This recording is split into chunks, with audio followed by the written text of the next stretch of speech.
starting in, I believe it's set 10, right? Set 9, I think is still going to have a mid set, but starting in set 10, there will be no more mid sets.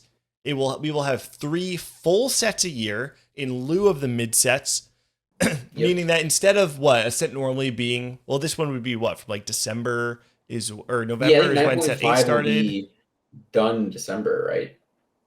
Or done in November, maybe? I think we said 8.5? No, 8.5 is 9.5, done. Oh, 9.5. right? Yeah. 9.5 should Yeah, be done around December-ish or so. November. That Yeah, sounds okay. right. Like Whatever it beginning, is, like yeah, something like that. whatever Something it like is, it that. means that we're going to have 3 sets a year with 4-month stretches. And this does change things up quite a bit. I know it's kind of convoluted and like hard to think about like the actual implications of this. One thing that I've talked a lot about is actually how I feel like this is going to be a really bad change, in my opinion, for certain parts of competitive, but really a really good change for like the overall more casual community.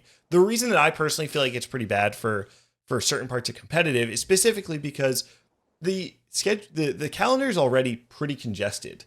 I remember like talking to you, Appies, about like when I wanted to host TC3.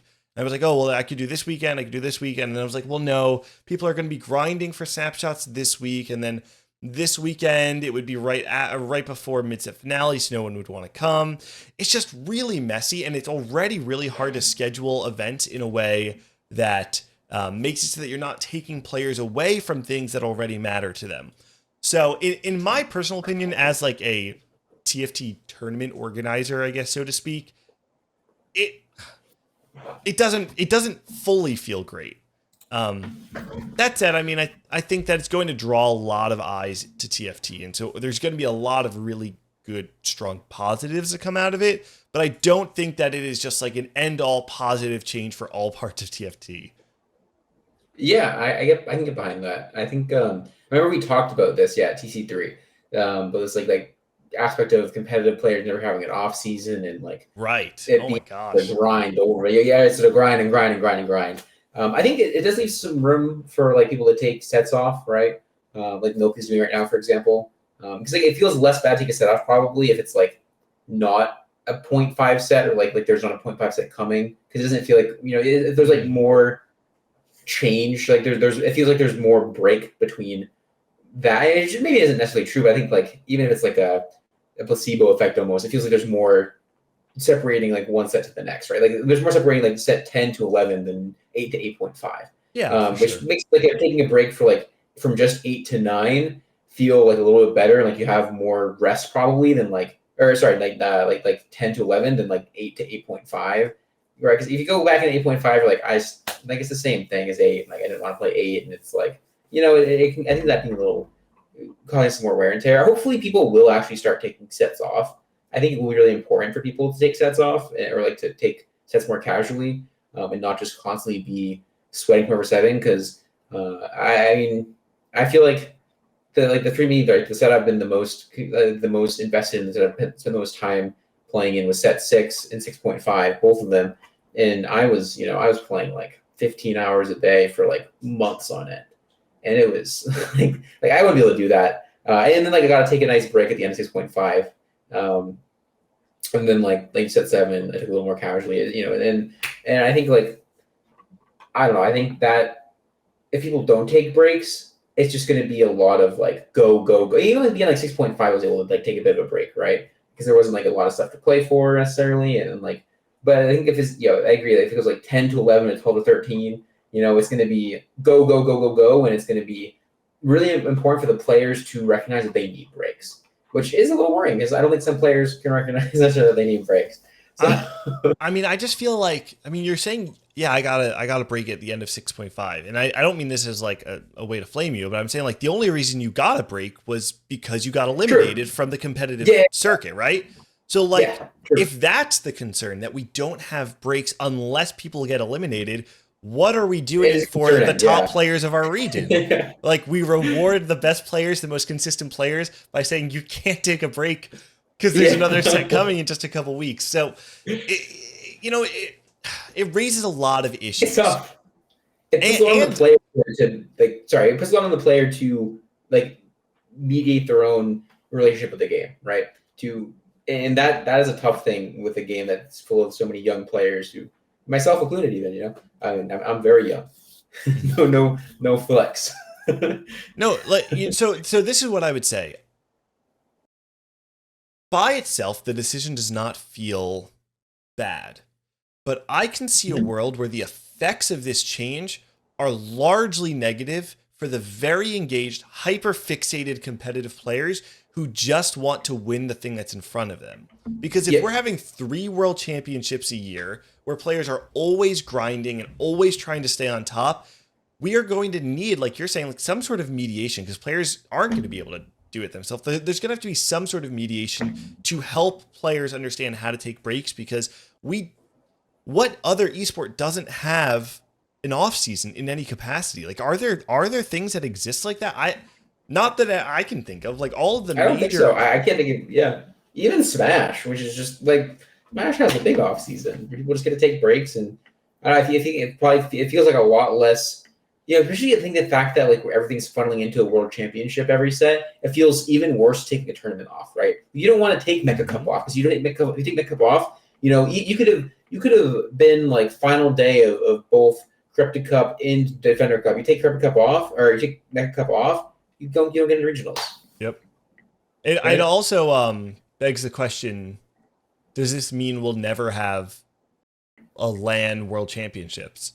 Because I would personally be surprised if they're running 3 World Championships on LAN a year. That sounds incredibly expensive, especially for the viewership numbers that TFT historically has pulled in, which really sucks because, back in set 5, right? We were supposed to have TFT on LAN. And I'm saying all this is speculation. Nothing has come out saying that we're never having TFT on LAN. This is just a concern that I've kind of felt personally, that if we're having 3 World Championships, it doesn't make sense in my mind that we're going to have 3 different World Championships on LAN in China or wherever, where like players have to come in. I don't know if there are still quarantine protocols in certain parts of the world, but like there may be. I don't really know how international travel works at the moment. But like either way, it's a big deal to have people come in, adjust for jet lag. Like it's just going to be a really, really big charade of protocol and, visas and all this stuff. And I am just not confident that we're going to be able to support 3 world championships on LAN. So actually there's a question that came in here that's kind of interesting. Is LAN that much better for viewers or competitive integrity? I don't know that it's necessarily about viewers or competitive integrity as much as like the community. Yeah, about the community. It's also about building a product, right? Like about like having fandom in person, having ticketed sales, having merch booths, and having sponsor booths, and being able to create activations in your community. Like I think there's a lot of really strong things that come out of having events on LAN. And again, I'm saying all this in speculation, like this entire rant is based on nothing, because nothing has been said about TFT on LAN. But my fear is that if this is the trend, I just personally don't see a world where we're going to have 3 LAN World Championships a year. So that's kind of the most doomer I want to be on this show. I don't want to be negative about this, but that is like a concern that I have. Box going to break up the big book for the TFT worlds. That's right. No, I think it's a super fair concern to have too. I mean, it's like a very fast-paced schedule, right? To be like 3 full sets a year. It's pretty go. And the team too are going to be go. Like the dev team, like they're amazing, and there's only so much they can do in so little time, right? And like that sounds stressful for them. I mean, I'm sure they've thought it through, and they've they have a method, and they're going to be fine. But it sounds stressful, and it's not stressful for the players too. And it's just I think it's going to be good. I agree, for the player base at large. I don't think like the thing is TFT is a game where like, even let's say that this was strictly negative for competitive players, right? For the top of the top, but really good for the rest of the community. I think every top player would say, let's do it anyways, right? Because like it's a game that we need and every game for that matter is a game that like needs the esports team needs the casual base to also have a lot of fun with the game and like the game for it to keep growing and for it to be worth investing in for everyone. So it's much more important that the casual players enjoy the game than top players enjoy the game, no matter what. Yeah, no, completely agreed. And I think it's important. So Sorry, go ahead. No, I just want to like make it clear that largely I feel like this is a big success for the game. And this is a reflection of how much TFT has grown internally, that they're confident in saying like, hey, we're going to take this leap of faith and say we can produce 3 sets that are balanced per year, which I would say is incredibly ambitious, but I don't think that they're being ambitious blindly. I think that they genuinely believe they can do this. And I believe that there is a world where this happens really successfully.